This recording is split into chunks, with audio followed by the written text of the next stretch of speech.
पवन digital recording studio Bakhtiyarpur Patna. तो एक बार बोल द मैया सरस्वती भगवती की।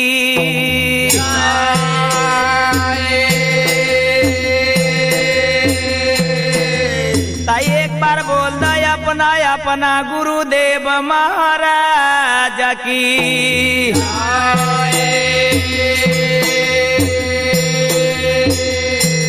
भाई सुने के हम छोटू रसीला, हमारे संग में विकास बेदर्दी, राजा बेदर्दी और हमार भाई बसीठ मुनि जी। पवन स्टूडियो बख्तियारपुर पटना से बाबा राम ठाकुर के भजन गावे जाए थे। सुने के कहे के हाय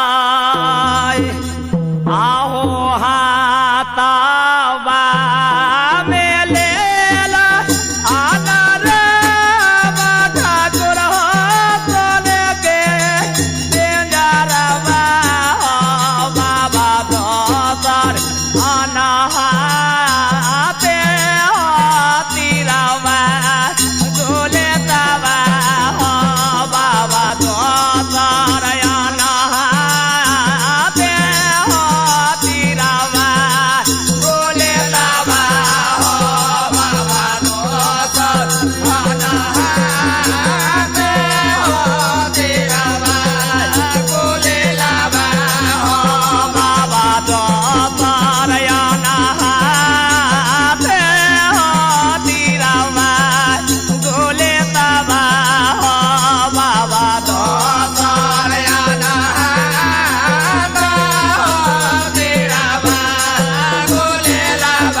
एक बान मारलन, दू बान मारलन, तेसर बान में शिकार उठ जाइया। उस समय में बाबा राम ठाकुर की करैया आहो बाघावा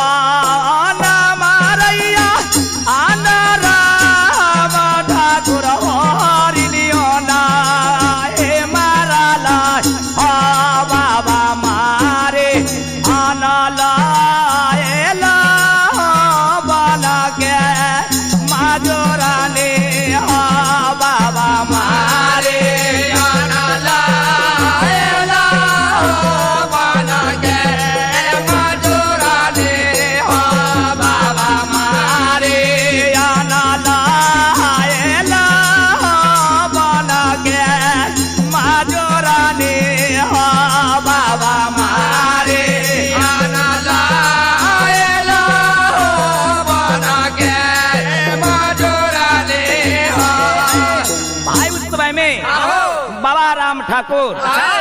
न बाघ मारहतन न हरिन मारहतन और बन के मजूरनी के जब मार देहतन उस समय में बन के मजूरनी बाबा से की कहिया या हो या ला फे आए बाए तारा आनरा ठाकुर हो हरला तेनुरा बाबा हरे आनाले ला तीरा के तेनुरा बाबा हरे आनाले ला तीरा के तेनुरा बाबा हरे आनाले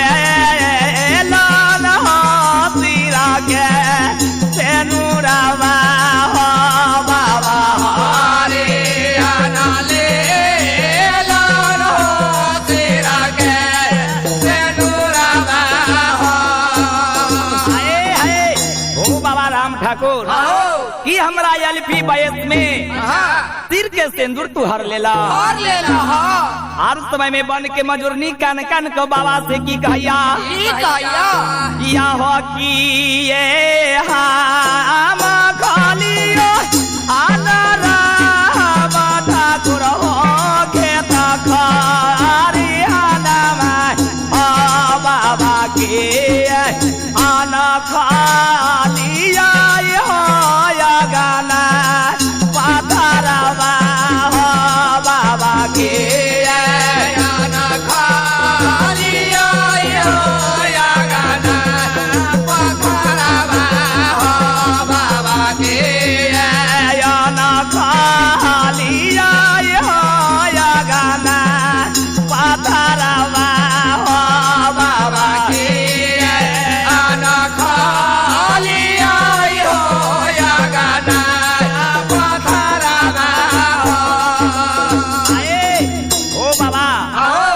तोरा खेत खरिहान खा गेलियो रा कि अगना पथार के खा गेलियो हमरा सिर के सिंदूर तू हर लेला अब इतना बात सुन के बाबा राम ठाकुर उस समय में बन के मजूरनी से की कहतान आगे जाबे माया गे आई माजोरानी गे बाका साबा तेनुरावा गे माजूरने के आना दे बागे हमारा ए नामा गे माजूरने के आना दे बागे हमारा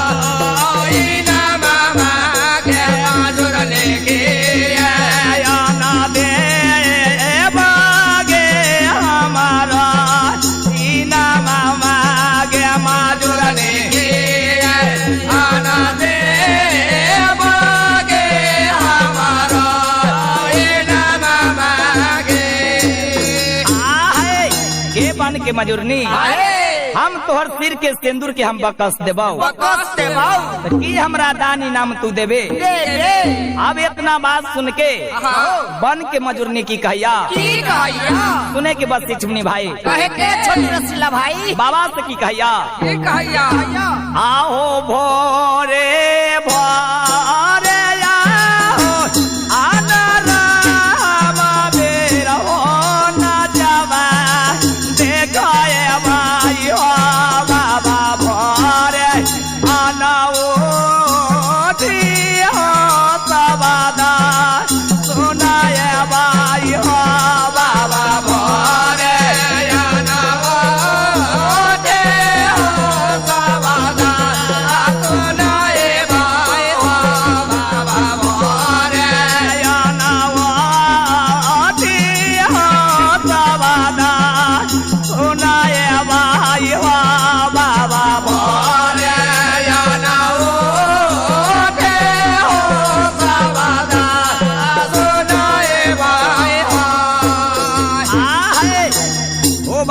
ठाकुर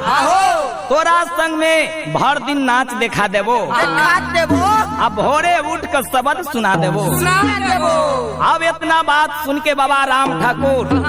खुश हो गेलन आ उस समय में बन के मजूर के जे मार देलन बा अपना गुण बांध से जिया देलन। आ उस समय में बाबा राम ठाकुर उस समय में की करहतान या हो चाली जावा भेला आन राम ठाकुर हो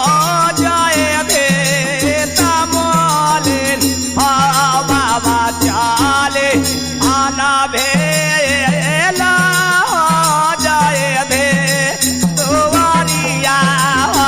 बाबा चाले आना भेला हो जाए भे दुआरिया बाबा चाले आना भेला हो जाए भे दुआरिया बाबा चाले आना भेला हो जाए भे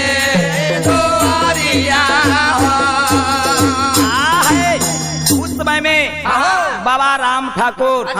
जयधी तमोली के पास जाकर कहे लगलन आहो ये काचे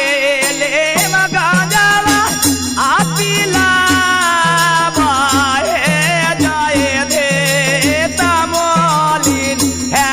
जाए दे का आना तेले महे गाजावा पीला बाहे जाए दे का आना तेले महे गाजावा पीला बाहे जाए दे का आना तेले महे गाजावा पीला बाहे जाए दे का आना तेले महे गाजावा पीला बाहे ये जयधी तमोलिन एक चिलिम गांजा पियावा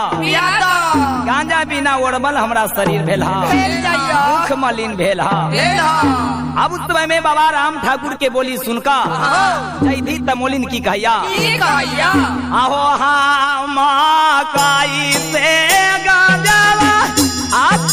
आपिलाइया हो राम ठाकुर याल बेलावा हो बाबा रोबाई आना हो गोदी के बाला काबा हो बाबा रोबाई आना हो गोदी के बाला काबा हो बाबा रोबाई आना हो गोदी के बाला काबा हो बाबा रोबाई आना हो गोदी के बाला काबा हो ओ बाबा राम ठाकुर तोरा के कैसे हम गांजा पिया दियो हमरा गोदी में एक बालक ह बाला रोबैत ह तनको नीचा में न सुतैत ह। अब इतना बात सुन के बाबा राम ठाकुर की कहिया आगे काचे तोरा उमरिया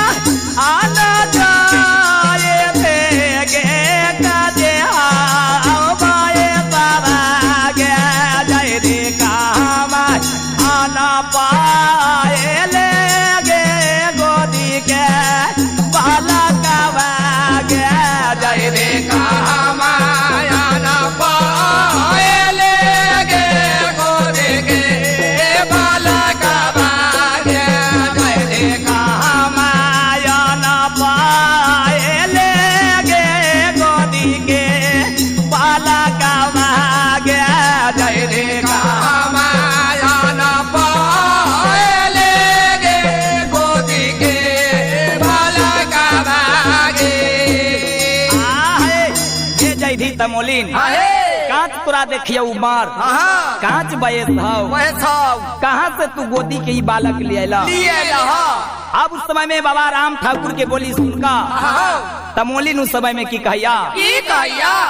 या हो बारा या बारी बाबा आना राम ठाकुर हो बदले सा तुरारी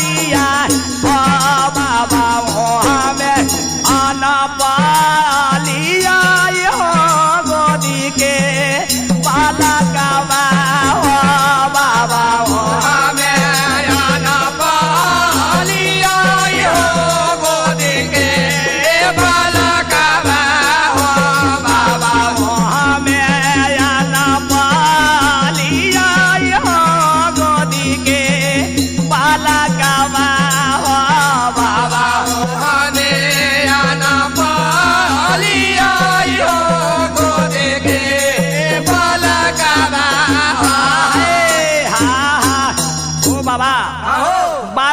हम ससुरारे में शादी होला रह गेली हमरा गोसैया दीनानाथ गोदी के बालक अब इतना बात सुन के बाबा राम ठाकुर की कहिया आगे घर मेरी आना जाए गे नाना दिया गे जय रे खेलावा आना हो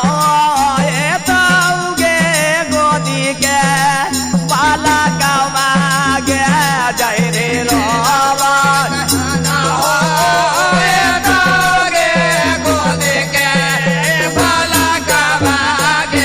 जय रे खेला बैताया ना हो गे गोदी के बाला कावा गे जय रे खेला बैताया ना हो गे गोदी के बाला कावा गे बाबा उस समय में बाबा राम ठाकुर जय थी तमोलिन से की कहता जो घर में तोरा सास ननद सब कोई हाउ तोरा गोदी के बालक के तक खेलवाई होता अब इतना बात सुन के जय थी तमोलिन की कहिया आहो सासा हमारा ठाकुर हो नदिया सासो रारिया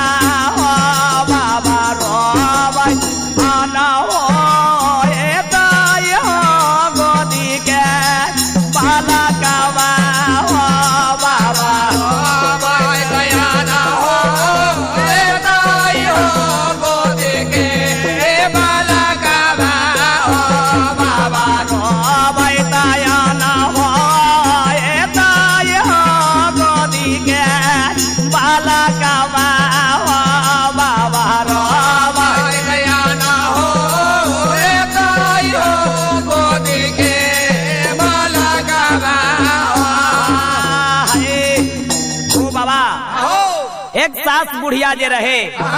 ये आन्हर है एगो जे ननद भी रहे अपना ससुराल चल गेलन हमरा गोदी के बालक बड़ा रोबैत होते उस समय में बाबा राम ठाकुर सत के लाली सेज पलंग बना दिलन आ कलन हे जयदी तमोलिन हे पलंग पर तू बालक के सुतावा अब हमरा गांजा पियावा वही समय में तमोलिन गांजा बाबा के कैसे लटा लटा का पियावैया कैसे आहो गांजा